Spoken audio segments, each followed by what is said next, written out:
আসসালামু আলাইকুম। সংবাদে আপনাদের সবাইকে স্বাগত জানাচ্ছি। আমি ফিরোজ তোহা। শুরুতেই আরবে কেবলস সংবাদ শিরোনাম জানিয়ে দেব এই মুহূর্তে হাতে পাওয়া সর্বশেষ গুরুত্বপূর্ণ আপডেট বাংলা সংবাদ। শুরুতেই থাকছে, কান্নায় ভেঙে পড়েছিলেন, দোভালের সঙ্গে কথাই বলতে পারেনি বাংলাদেশ থেকে পলাতক শেখ হাসিনা। তীব্র গণ আন্দোলনের মুখে ৫ই আগস্ট মাত্র ৪৫ মিনিটের নোটিশে বাংলাদেশ ছেড়ে বোনকে নিয়ে ভারতে পালিয়ে যান তিনি। কিন্তু ততক্ষণে মানসিকভাবে সম্পূর্ণ বিপর্যস্ত হয়ে পড়ে শেখ হাসিনা। কান্নায় নাকি এতটাই ভেঙে পড়েছিলেন যে ভারতীয় জাতীয় নিরাপত্তা উপদেষ্টা অজিত দোভালের সঙ্গে ঠিকঠাক কথাই বলতে পারেনি তিনি। এবারে জানাবো, অন্তর্বর্তী সরকারের শপথ আজ দুপুরেই ঢাকায় পৌঁছবেন ডক্টর ইউনূস।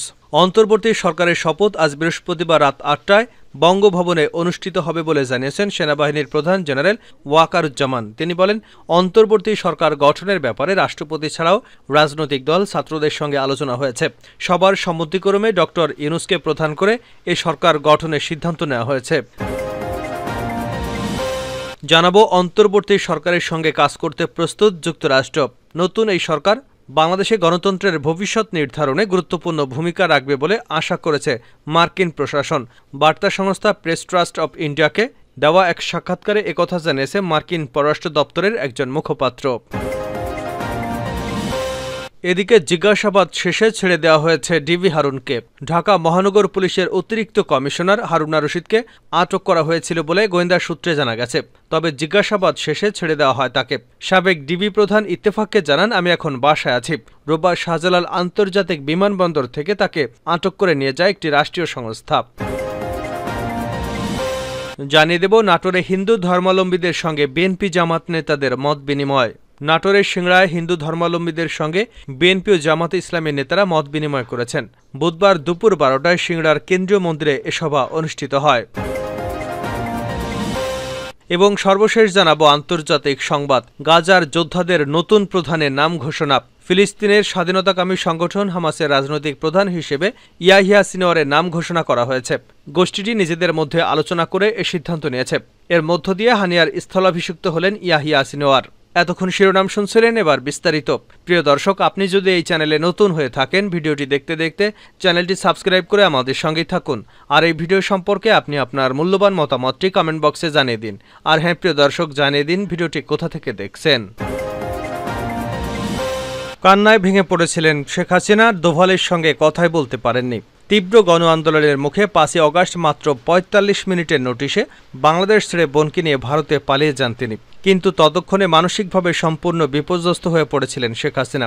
কান্নায় নাকি তিনি এতটাই ভেঙে পড়েছিলেন যে ভারতের জাতীয় নিরাপত্তা উপদেষ্টা অজিত দোভালের সাথে ঠিকঠাক কথাই বলতে পারেননি তিনি প্রথম যে ভারতীয় কর্মকর্তাদের সাথে কথা বলেন তিনি হলেন এই অজিত দোভাল।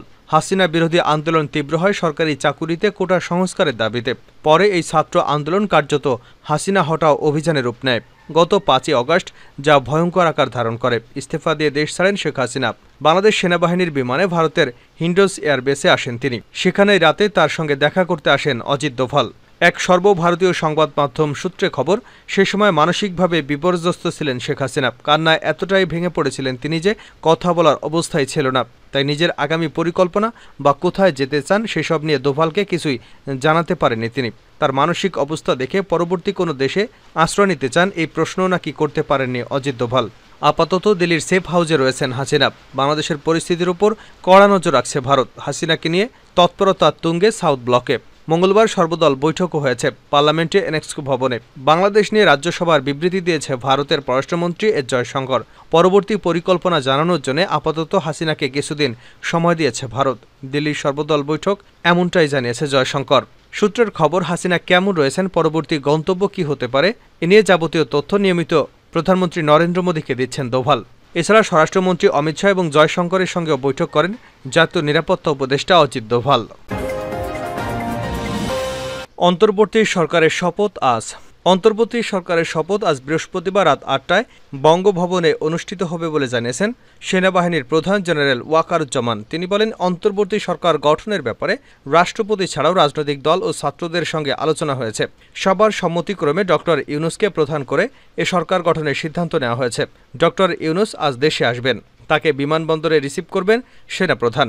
অন্তর্বর্তী সরকার আপাতত ১৫ সদস্য থাকতে পারে বলে তিনি আভাস দিয়েছেন। শপথ অনুষ্ঠানে বিভিন্ন পর্যায়ে প্রায় ৪০০ জনের উপস্থিতি থাকবে।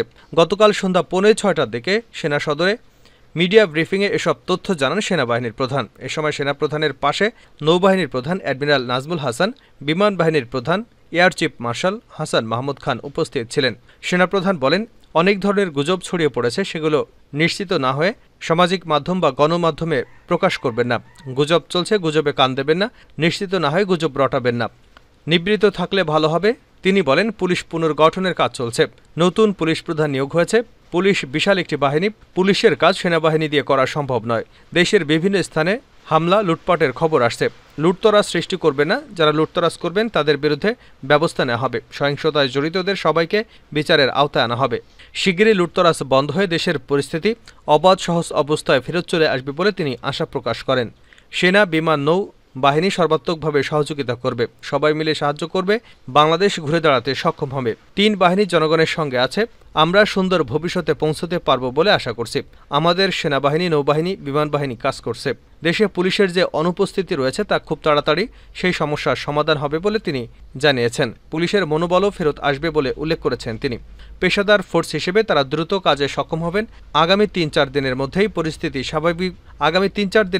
পরিস্থিতি স্বাভাবিক হয়ে যাবে বলে আশাবাদ ব্যক্ত করেন সেনাবাহিনীর প্রধান ওয়াকারুজ্জামান। বিভিন্ন স্থানে যারা ভাঙচুর ও সহিংস ঘটনা ঘটাচ্ছে তাদের বিচারের আওতায় আনা হবে বলে জানিয়েছেন তিনি। বাংলাদেশের অন্তর্বর্তী সরকারের সঙ্গে কাজ করতে প্রস্তুত যুক্তরাষ্ট্র। নতুন এই সরকার বাংলাদেশে গণতন্ত্রের ভবিষ্যৎ নির্ধারণে গুরুত্বপূর্ণ ভূমিকা পালন করবে বলে আশা করছে মার্কিন প্রশাসন। বার্তা সংস্থা প্রেস ট্রাস্ট অব ইন্ডিয়াকে দেওয়া এক সাক্ষাৎকারে একথা জানিয়েছে মার্কিন পররাষ্ট্র দপ্তরের একজন মুখপাত্র। তিনি বলেছেন, অন্তর্বর্তী সরকার সংক্রান্ত সব সিদ্ধান্তে গণতান্ত্রিক নীতি, আইনের শাসন, বাংলাদেশের জনগণের ইচ্ছাকে সম্মান করা উচিত। আমরা বুঝতে পারছি নোবেল বিজয়ী মোহাম্মদ ইউনূস বাংলাদেশের অন্তর্বর্তী সরকারের নেতৃত্ব দিতে সম্মত হয়েছেন। আমরা অন্তর্বর্তী সরকারের সঙ্গে কাজ করবার জন্য প্রস্তুত, কারণ এটি বাংলাদেশের জনগণের জন্য গণতান্ত্রিক ভবিষ্যৎ নির্ধারণ করবে। এক প্রশ্নের জবাবে তিনি বলেন, আমরা মনে করি অন্তর্বর্তী সরকার বাংলাদেশে দীর্ঘমেয়াদী শান্তি এবং রাজনৈতিক স্থিতিশীলতা প্রতিষ্ঠায় গুরুত্বপূর্ণ ভূমিকা পালন করবে। জিজ্ঞাসাবাদ শেষে ছেড়ে দেওয়া হয় হারুনকে। ঢাকা মহানগর পুলিশের অতিরিক্ত কমিশনার হারুনা রশিদকে আটক করা হয়েছিল বলে গোয়েন্দা সূত্রে জানা গেছে। তবে জিজ্ঞাসাবাদ শেষে তাকে ছেড়ে দেওয়া হয়। সাবেক ডিবি প্রধান ইত্তেফাককে বলেন, আমি এখন বাসায় আছি। রোববার শাহজালাল আন্তর্জাতিক বিমানবন্দর থেকে তাকে আটক করে নিয়ে যায় রাষ্ট্রীয় একটি গোয়েন্দা সংস্থা। সূত্র জানায়, কার নির্দেশে ডিবি প্রধান থাকা অবস্থায় হারুনা রশিদ বৈষম্য বিরোধী ছাত্র আন্দোলনের 6 সমন্বয়কে তুলে নিয়ে গিয়ে আটক রেখেছিলেন। তাদের কাছ থেকে জোর করে বিবৃতি আদায় করেছিলেন। ছাত্র জনতার আন্দোলন দমনে নির্বিচারে ঘরে ঘরে ডিবি পুলিশ পাঠিয়ে মানুষ তুলে আনার কাজটি করেছেন। রাজনীতিক সহ জনগণের সঙ্গে বেপরোয়া আচরণ করেছেন সেটি জানার চেষ্টা ছিল। 6 সমন্বয়কের সঙ্গে দেখা করতে গেলে সাবেক স্বরাষ্ট্র প্রতিমন্ত্রী সোহেল তাজকে দেখা করতে দেননি অতিরিক্ত আইজিপি হারুন। তখন বলেছিলেন, ঊর্ধ্বতন কর্তৃপক্ষের নির্দেশ ছাড়া দেখা করা সম্ভব নয়। তাদের কবে ছাড়া হবে জানতে চাইলে বলেছিলেন, ঊর্ধ্বতন কর্তৃপক্ষ যখন নির্দেশ দেবে তখন ছাড়া হবে। উল্লেখ্য, হারুন এডিশনাল এসপি থাকার সময় 2011 সালের 6 জুলাই সংসদ ভবনের সামনে তৎকালীন বিরোধী দলীয় চিফ হুইপ জয়নুল আবেদিন ফারুককে শারীরিকভাবে হেনস্থা করেছিলেন। নাটোরে হিন্দু ধর্মাবলম্বীদের সঙ্গে বিএনপি জামাত নেতাদের মত বিনিময়। নাটোরের সিংড়ায় হিন্দু ধর্মাবলম্বীদের সঙ্গে বিএনপি ও জামাত ইসলামী নেতারা মত বিনিময় করেছেন। বুধবার দুপুর 12টার দিকে সিংড়ার কেন্দ্রীয় মন্দিরে এ সভা অনুষ্ঠিত হয়। এ সময় বক্তব্য দেন জেলা বিএনপির যুগ্ম আহ্বায়ক ও সিংড়া উপজেলা বিএনপির সদস্য সচিব দাউদার মাহমুদ, সিংড়া পৌর জামায়াতের আমির মাওলানা সাদরুল উল্লাহ সহ আরও বেশ কয়েকজন। এ সময় বক্তারা বলেন, হিন্দু, বৌদ্ধ, খ্রিস্টান সকলেই এদেশের নাগরিক। তাদের জানমালের নিরাপত্তার দায়িত্ব আমাদের প্রত্যেকের। সংখ্যালঘু সম্প্রদায়ের সুরক্ষায় বিএনপি জামাত বিগত দিনের ন্যায় তাদের পাশে রয়েছে। হিন্দু অধ্যুষিত এলাকায় নিরাপত্তার জন্য আমাদের দলীয় নেতাকর্মীরা রাত জেগে পাহারা দিচ্ছেন। আমরা সবাই মিলে একটি সুন্দর দেশ গড়ার জন্য অনেক রক্তের বিনিময়ে আজকের দিনটা পেয়েছি। গাজার যোদ্ধাদের নতুন প্রধানের নাম ঘোষণা। ফিলিস্তিনের স্বাধীনতাকামী সংগঠন হামাসের রাজনৈতিক প্রধান হিসেবে ইয়াহিয়া সিনওয়ারের নাম ঘোষণা করা হয়েছে। গোষ্ঠীটি নিজেদের মধ্যে আলোচনা করে এ সিদ্ধান্ত নেয়। এর মধ্য দিয়ে হানিয়ার স্থলাভিষিক্ত হলেন ইয়াহিয়া। মঙ্গলবার আল জাজিরার প্রতিবেদনে বলা হয়, ফিলিস্তিনের স্বাধীনতাকামী সংগঠন হামাসের রাজনৈতিক প্রধান ইসমাইল হানিয়াকে হত্যার ঘটনায় গাজা যোদ্ধাদের মধ্যে শোক বিরাজ করছিল। তবে হানিয়াকে দাফনের পর দলকে আরও শক্তিশালী করার তাগিদ অনুভব করেন তারা। এরই অংশ হিসেবে হামাসের সামরিক শাখা কাসাম ব্রিগেডের দায়িত্ব থাকা সিনিয়রকে মনোনীত করেন শীর্ষ নেতারা। বিশ্লেষকরা বলেন, সামরিক শাখার নেতাকে হামাসের প্রধান করা গুরুত্ববহ, যা ইসরায়েলের বিরুদ্ধে যুদ্ধ চালিয়ে যাওয়ার বার্তা দেয়। হয়তো দখলদারদের বিরুদ্ধে সামরিক অভিযান জোরদারের পরিকল্পনা রয়েছে। এছাড়া এবার সামরিক শাখা ও মাঠ পর্যায়ের যোদ্ধাদের সঙ্গে রাজনৈতিক শাখার বোঝাপড়া ভালো হবে। প্রসঙ্গত, বুধবার 31শে জুলাই সকালে ফিলিস্তিনিদের স্বাধীনতাকামী সংগঠন হামাসের রাজনৈতিক প্রধান ইসমাইল হানিয়াকে হত্যার খবর জানা যায়। ইরানের রাষ্ট্রীয় গণমাধ্যমের বরাতে আল জাজিরার প্রতিবেদনে বলা হয়, ইরানের রাজধানী তেহরানে ইসমাইল হানিয়া গুপ্ত হত্যার শিকার হয়েছেন। ইসলামিক রেভলিউশনারি গার্ড কোরের একটি বিবৃতি উদ্ধৃত করে প্রতিবেদনে বলা হয়, ইরানের প্রেসিডেন্ট মাসুদ পেজেশকিয়ানের অভিষেক অনুষ্ঠানে যোগ দিতে হানিয়া মঙ্গলবার থেকে তেহরানে অবস্থান করছিলেন। হামাস নেতারা যে ভবনে অবস্থান করছিলেন সেখান থেকে বুধবার সকালে নেতানিয়াহু এবং তার একজন দেহরক্ষীর মরদেহ উদ্ধার করা হয়। গাজায় ইসরায়েলের আগ্রাসনের বিরুদ্ধে লড়াই করে যাচ্ছে হামাস। এবছরের অক্টোবরে হঠাৎ ইসরায়েলে হামাসের হামলার জেরে সর্বাত্মক সামরিক অভিযান শুরু করে বেঞ্জামিন নেতানিয়াহু। এতে মানবিক বিপর্যয়ে পড়েছে পুরো গাজা।